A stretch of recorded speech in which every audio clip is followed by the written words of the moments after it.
The F-117 Nighthawk was the world's first operational stealth attack aircraft, developed in total secrecy by Lockheed's Skunk Works. It made its maiden flight on June 18, 1981, and entered active U.S. Air Force service in 1983, using faceted radar-absorbing design to penetrate the most advanced enemy defenses undetected.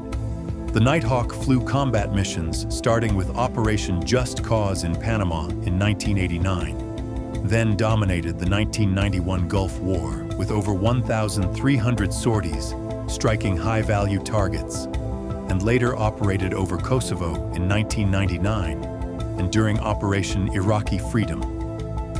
It was officially retired from frontline service in 2008 and replaced by the F-22 Raptor and F-35 Lightning II.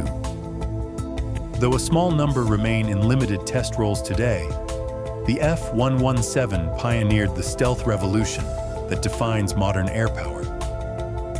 If you like my videos, feel free to like and follow for more content. Vet Mil Tech, daily from the Drop Zone.